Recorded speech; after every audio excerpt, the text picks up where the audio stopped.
the reason I love sunrises every day is that, and the beach in general, is that every day that I go out there, it's different. It's not the same. The sun comes up, it casts its light differently on the shoreline. The shoreline's different every day. And I think that, as I said, is a metaphor. If you approach life recognizing that every day is a new adventure, that there's a possibility or an opportunity on the horizon, it just helps me. And I think it would help others. Welcome to Your Next Big Project is You, a podcast based around the theme of time. Time to be able to press pause on life. Time to reevaluate what's important. Time to reminisce about where you've come from, what you've learned, and what you've accomplished. Time to revisit your goals, dreams, and vision. And time to remember the people in your life. That's it, my friends. If you've got time, fasten your seatbelt and listen in as we discuss opportunities for the next 5 to 25 years of your life.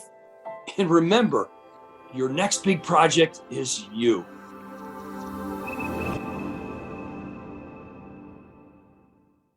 Welcome to our podcast. Your next big project is you. And what a special guest I've got today. When you've known somebody for almost 3 decades and you reconnect, you stay in touch, you catch up with each other, you go our separate ways, you come back together, and here we are again. And for some reason around the holidays, I want to welcome my good friend Bill Coppel in for our podcast today. Bill, thanks for joining us. It's an honor, Leo. And as you said, as we reflect on the 3 decades that we've known each other, it's been a wonderful relationship, and I'm honored to be here, and particularly this time of year. You know what's interesting is we talk about, it's almost like stop, start, trying to get some momentum. And when you think of the people who are in your kitchen cabinet, those people close to your heart, even though you're not talking to them every week, and I'd like to think we've both been on each other's radar, that if we needed some advice or to talk to each other, we've always been there. But I've always looked at you, Bill, with your skill sets, as someone who lives above, up with the clouds, someone that's 30, 40,000 feet up in the sky. When people say, what does Bill do? I know you work for some big organizations, and I'll let you tell that story quickly, but I've always viewed you almost like a futurist, some person that's studying and intellectually curious and looking at trends and patterns and the effects of how people need to think and act differently, and how to change their behaviors, and how to bring more value to clientele. People that you're serving, you're privileged to serve, blessed to serve. So when I think of you, I think of somebody that's way up there looking down at what the heck is going down here, and helping people in your last 3 decades or so to become better in their crafts to do that. So tell us a little bit about your journey, and we can pick up from there, my friend. Thanks. Thank you, Leo. And happy to do that. And thank you for those kind words. Although I do operate above the clouds some days, there's, it's all natural. There's no chemicals involved in me getting into that space. But, it really kind of harkens back to something I discovered, pretty much as a kid, which was I was fascinated with people. And through observation and experience, just, I find that to be the most entertaining thing in the world. I'll sit in an airport, for example, for a couple of hours, if need be, waiting for a flight. And the ability to observe and watch and look for patterns and so forth. They call it ethnography. Technically it's that skill set that, can be taught. And it really is a combination of a lot of different sciences, but ultimately it comes down to trying to understand what's going on in front of you and begin to piece together what you're seeing and observing and experiencing, and project them, based on some historical information, anthropological information, and kind of begin to look forward to see what could be. And so that's been the basis of it. As you mentioned, I've been doing this for a while, largely in the financial services industry. I've been blessed to have worked for basically 2 companies over the course of my career. While they've both gone through numerous name changes, I've had the ability to, work in that business, both as a financial advisor and as a leader in that business. And it's been a rewarding experience, which is really how you and I ever, first got together. Yeah, exactly. Well, it's interesting when you see the changes that have taken place. I remember you telling me a story because I know you hang out in the Midwest in St. Louis, but also with a beautiful getaway home in South Carolina on the ocean. And I always remember, I'm thinking of changes that we've seen in individuals and organizations, and the life metaphor, if I can call it that, or analogy that you use, was getting up every day and taking a walk out to the ocean and seeing the sunrise and the waves. And it's better that you describe that story because, as you said, it changes. It's different every day. What it is, and it's a kind of a metaphor for life, at least from where I sit and the way I think about things. The reason I love sunrises every day is that, and the beach in general, is that every day that I go out there, it's different. It's not the same. The sun comes up, it casts its light differently on the shoreline. The shoreline's different every day. And I think that, as I said, is a metaphor. If you approach life recognizing that every day is a new adventure, that there's a possibility or an opportunity on the horizon, it just helps me, and I think it would help others, to be much more in tune with what they can possibly achieve. And I think that, to me, is really the basis for that. I'll share one quick story that I learned from a gentleman by the name of Scott Shepard. Scott's a dear friend. He is a renowned psychologist and has worked largely in his career helping people overcome the most severe obstacles they could face, from death of a loved one or a child to addiction, and on and on and on. And so, Scott's simple approach to this was that we as human beings are willing to give up control at every turn. Whatever adversity comes in front of us, we're willing to pass over control for that adversity and then take that negative feeling and carry it with us. And so the sunrise, to me, is sort of the antidote to that, which is, if you view things as being what's possible as opposed to what's there, it makes it more productive and engaging as you approach these challenges on a day-to-day basis. Yeah. I don't know why it is, and being reflective of that, these changes and things, and maybe because we're talking around the holiday season here, I was thinking of traditions, things that are important in our life. I'm trying to figure out how to do my annual "'Twas the Night Before Christmas." Now I've got 4 kids at the time of this recording, at 39, 36, 32, and 27 in 4 different cities around the United States. And it's my annual tradition, right? This is the 38th reading of "'Twas the Night Before Christmas." And I'm thinking of this, and as you just talked about, and I just lost a dear friend again. And I know people are just going through this in one way, shape, or form. And I wanted to talk to you about the concept of regrets and things that you should be doing. Or, as I said, with a lot of people that you and I serve, it's like you look in the mirror, and when you're thinking about important people that you're privileged to serve, you don't want to be able to look back and say, we should have, or why didn't we? How do I keep this thing alive? Right? Geez, I wish I would have raised the volume with this person, because now they're gone.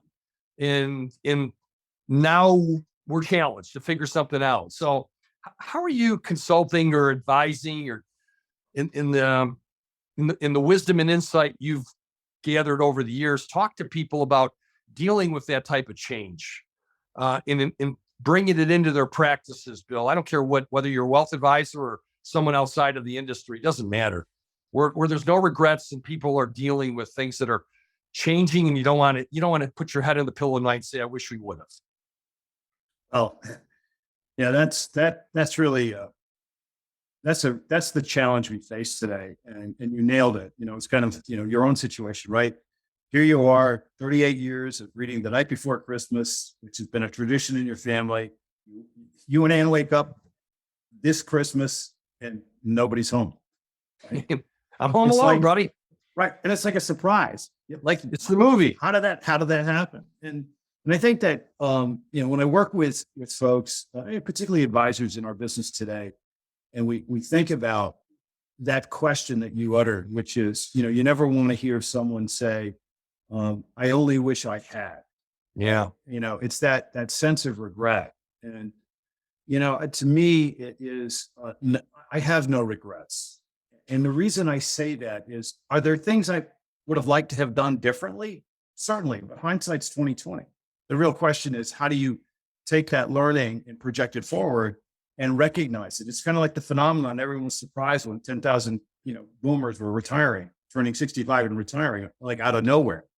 All you had to do was do the math from 1945 to date. You could have calculated that. The whole retirement surge that's taking place right now. The industry has kind of said, oops, did we know this was coming? And so I think the idea behind it is really to get people to begin to recognize that the only thing that matters is what matters to individuals, and helping individuals begin to really hone in on what really matters. Relative to our industry or the financial services industry, it isn't about money. It never has been. And today, when we think about it, what technology has done is technology has really stepped in and disrupted the role of the intermediary, the advisor. Doesn't mean that people don't want advice, they don't want guidance, they don't want a sounding board. The question is, how do you do that in a way that really creates what I like to call alpha, but a different.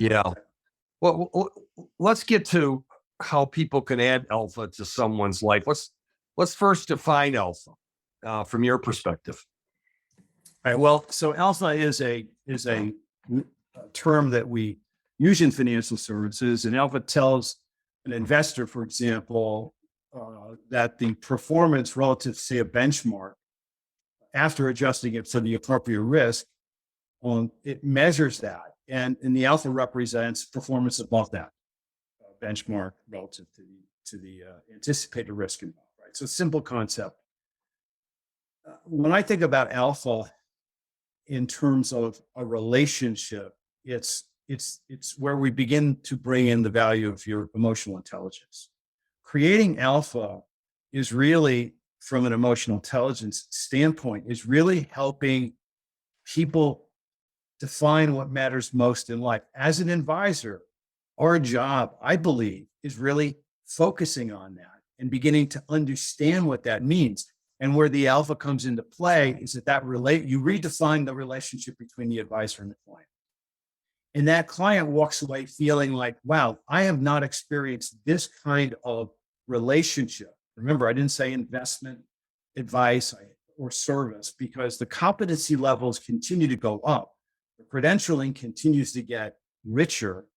The ultimate objective here is to help the advisor-client relationship redefine itself in the 21st century in a way that begins to address these emotional challenges that you and I have been talking about, in particular, helping people define what matters most, because it's not their money. Ultimately, it really comes down to their happiness. Yeah. And the word I've been using is joy. It's funny. I was talking to another person on one of our podcasts recently, and I said, "What's on your bucket list? And how are you living? What are you doing to achieve some of those things?" He said, "Leo, I'm living my bucket list." And I said, "Good for you." And I said, because most people have got the things out there. If you think of the bucket list movie with Jack Nicholson and Morgan Freeman, for instance, they've got the sheet of paper and they're checking things off to do this. And to me, just building on what you said, Bill, what matters most. And even in that movie, I believe they talk about, bringing the joy into your life, finding the joy in your life. And that to me is what matters most. Would you agree with that? Or are we on the right pathway on the same line of thinking? Without a doubt. I mean, a number of social scientists over the years have really done a lot of research around the correlation between money and happiness, as an example, right? We all know the storylines. And we know that, certainly money is important, and we can derive certainly some degree of happiness from it, but there's no correlation that says above a certain amount, you get happier. So ultimately, I agree with you 100% on this notion of joy. And, the unfortunate part is that, some of us don't discover it until we're in what I like to call the third half of our life, right? Yeah. I know the math doesn't seem to work, but the third half is where we are facing perhaps a transition from one career to another, or a transition that redefines what we value from a currency standpoint. So you might work for money, as an example, in our younger years, and as we age, we may change that currency to some other measure. And joy is clearly at the top of that list. We do things that make us feel good, or we do things that make us feel that we are giving back and contributing. And these are not new ideas. Obviously, we've been talking and discussing them for a long time. I think the challenge has been around how do we weave them into, quote, a plan of some kind to ensure that the people we're serving in our industry as financial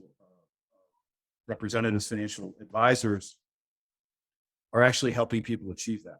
And so, yeah, I think that is a key issue, which is, stop and look around and see what you've been able to create for yourself and your family. Yeah. I believe what we've both seen over the last 3 decades is the continued transition from a lot of people. I manage money. I'm an old stockbroker, right? Or I'm an investment manager, financial advisor, to the shift to more planning and the shift to more of asking these types of questions, to thinking more holistically about broader wealth. It's easy to talk to somebody and say, I've got this much to invest, and all of a sudden their mind's going and they're trying to think about, do I put them into this mutual fund? Do I put them into this insurance product? Do I put them into this with this money manager? No, just stop. Just slow down. Just slow down. What do you really know what's important to these people? Do you understand? In our program that you've been a guide to me and a mentor to me in our sabbatical experience, where we talk about living your legacy. Some people say, that's for other people to determine. No, if you are focusing on things that matter, if you're in pursuit of joy, then that should be brought into your planning, shouldn't it be? And you had this expression when we talked about this, about crossing the line. I think that's, more about finger pointing and elevation. But what's your spin on that, Bill? You nailed it, crossing the line. I think we are afraid often of probing too deeply into a relationship. We cross a line. I've been that huge advocate around helping people live a healthy life so that they are able to enjoy for a long period of time everything that they've created. So when we talk about that, particularly with advisors, they get very uncomfortable beginning to probe into those kinds of dimensions. But I would argue that is, in fact, the pathway to creating the alpha, meaning the difference you make as an advisor versus everybody else in the business. I'll share a quick story with you that an advisor I know happens to be a woman, spent most of her career as an ER doc. And she found herself in a situation where, through a series of actions, she and her husband accumulated a large sum of money and really were looking for financial help.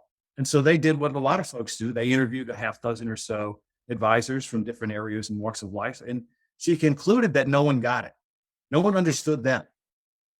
So she decided to take time off from being a doctor and educate herself on the concept of how do you manage money, and has since become a very successful RIA herself. And her approach has always been helping people discover what matters most to them, and then formulating a plan around their life, which incorporates their money. Because I believe that at the end of the day, it's not about us managing money, but I believe it's about advisors helping clients curate well-being. And that's the difference, right? So wow. The money gets you part of the way there for sure, and you need it.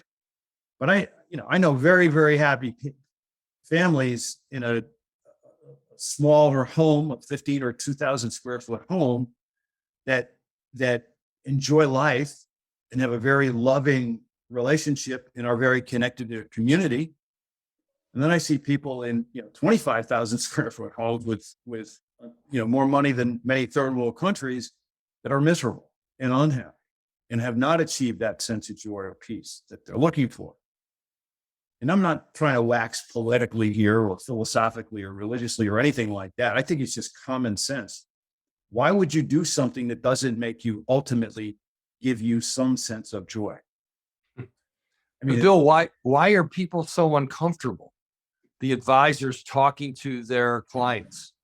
Where's the gap? Where's the problem in our industry from all your travels and all the people you've been working with and coaching over the years?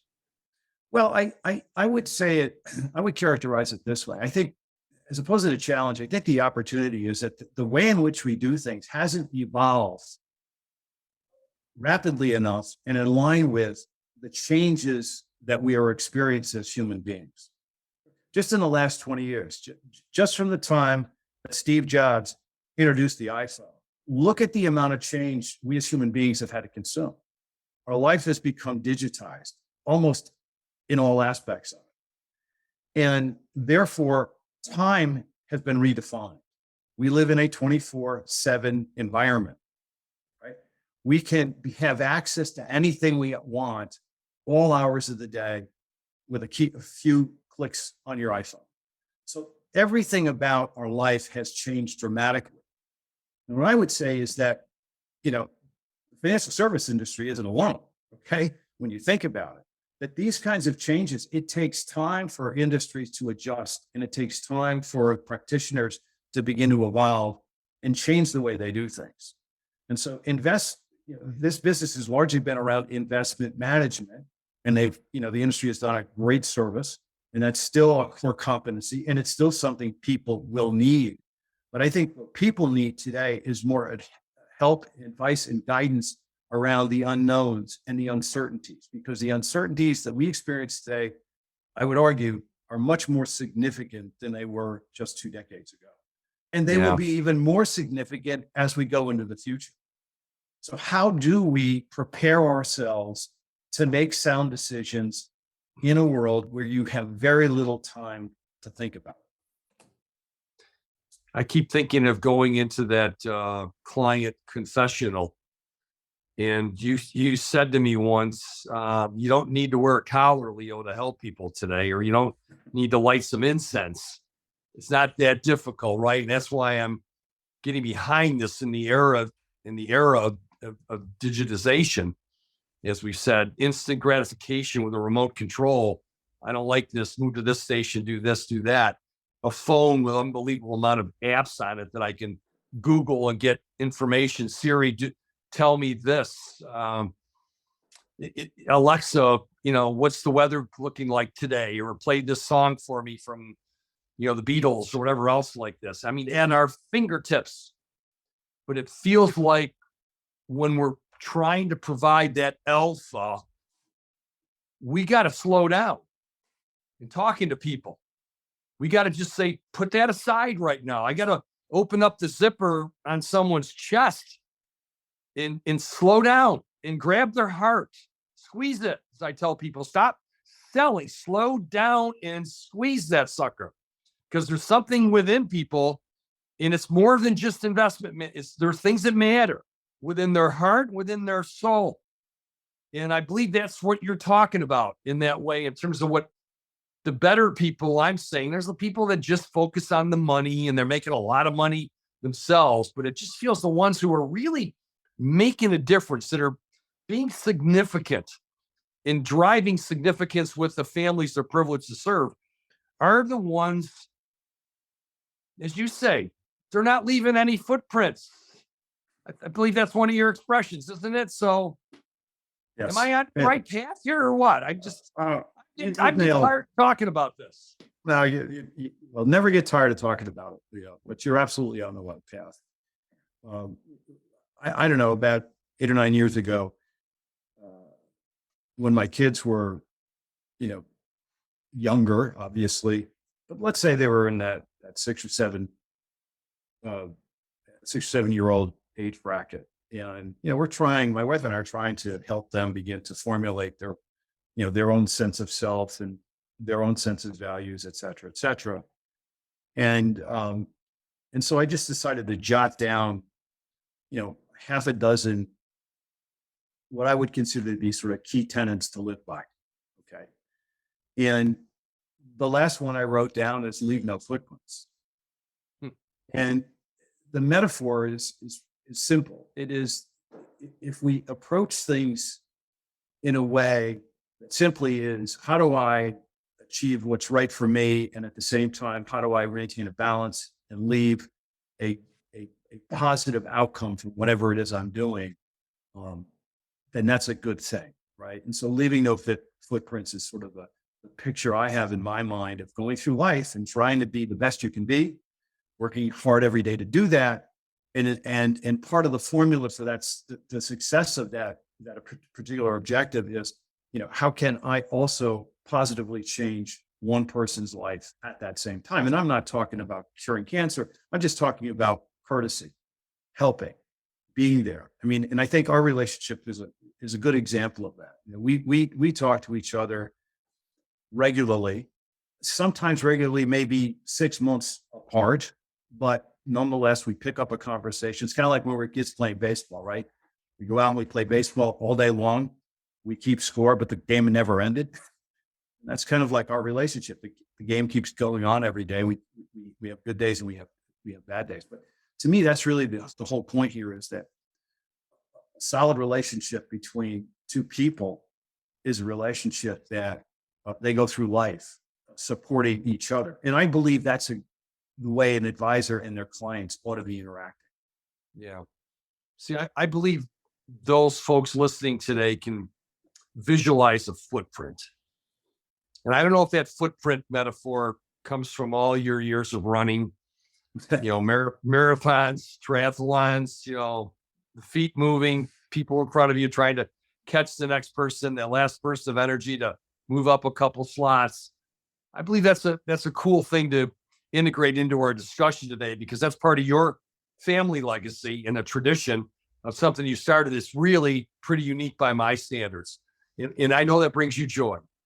If I were to say what really matters to you, and I know when I hear you say, yeah, Kathy and I and the kids just got back from Chicago, or we got back from this location, and in the pride, and you say, and Kathy won her age group, and my kids did this, and tell me how that got started and how that's become such a core tenet, because I believe leaving no footprints is something that your kids are going to be talking about that forever, about the trips that you made and the joy that you've had together at some of these things. I think that's really worth sharing to people, get them thinking about a tradition that you started with your own family. Oh, thanks for bringing that up. It dates back to something that I decided to go after, to answer a simple question for myself.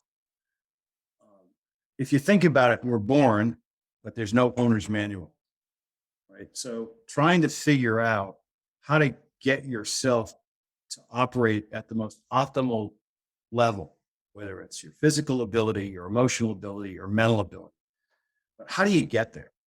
And I'm not an athlete by, traditional standards, if you will. I played Little League baseball like a lot of folks did, including my wife, by the way, the first woman to play hardball Little League baseball in the state of New Jersey. Wow. Way back when. But first girl. But it was around this notion of, what can we achieve? And for me, the idea of doing a triathlon as an example was this challenge that I thought, well, gosh, can I do that? And that's really the genesis behind it. And as I began to learn about myself through the process of learning the sport and ultimately competing in the sport, I learned a tremendous amount about how to overcome obstacles, how to on the fly figure out how to solve problems, how to support one another out there. I remember doing an Ironman up at Lake Placid, and I was doing the CEO challenge. They happened to be the CEO of a company at that time, and we're on the bike, and I'm competing against, I don't know, probably 30 other CEOs from around the world. And I'm pulling up and I see one of my competitors on the side of the road broken down on his bike. And I don't know why I stopped, because, in those days I was like, I got to win, but I stopped. And he was the CEO of a company out of Mexico. And I said, what happened? He said, my chain broke. And I thought to myself, well, you're done. Because when your chain breaks on a bike, it's very difficult to repair. And you don't typically carry a toolkit when you're racing. And he says, no problem. I have a chain tool. I thought in my entire career had never heard of anybody doing that. So I helped them fix the chain, get back on the bike. And we rode together the remainder of the 112-mile bike ride. And then we ran the marathon together. And it was the best learning experience I've ever had about how two people can help each other excel, and just the camaraderie and the support that took place over roughly a 5-hour period was incredible. And that's when I realized the purpose of that. Today, I'm blessed to be able to pass these traditions on to our children, my daughter Grace and my son William. And as you mentioned, we all went to Chicago this past summer. I hadn't done the Chicago Triathlon in probably 20 years. And we all went up there and we experienced that event together as a family. And I've got to tell you, it was one of the most exhilarating things I've ever been through, because it was just great to see my children carry on the tradition. I had to have therapy after my wife started to beat me. That was a hard thing for me as well. Now I can't keep up with my kids, but God bless them all. But it was great. And what's really neat about that event is there's probably 3,000 or 4,000 people that compete. And to watch and hear the stories from everyone that's there and why they're there, and what they're trying to accomplish, and what motivates them, to me, is the energy that I glean from that experience that helps me translate those emotional moments, those learnings, back to the folks that I coach and counsel on a daily basis. It's that inspiration that gets me up every morning. So yeah. This morning, Kathy went out and did her run workout. My son went out and did his run workout. My daughter and I will probably do a swim workout and weight training later this afternoon. But that's it. The idea of no footprints, again, also comes from my experience living at the beach. Because one of those great things is when you come up the next day, there's, during the day, kids are building sandcastles and people are walking, and there's all kinds of sculptures taking place in the sand. The next day, it's all gone. It's all gone. It starts over again. Yeah. And so it's just kind of a neat way to think about going through life, which is, capture those memories, because there's nothing richer. The greatest asset we have is our memories, because they don't rust. They don't fade. They actually get richer over time. And I think that's what really matters most to people. Wow. Nowhere else to go. You just nailed it. That's that summary there. I think of you of getting up in the morning very early, taking a walk toward the beach, looking at that sunrise.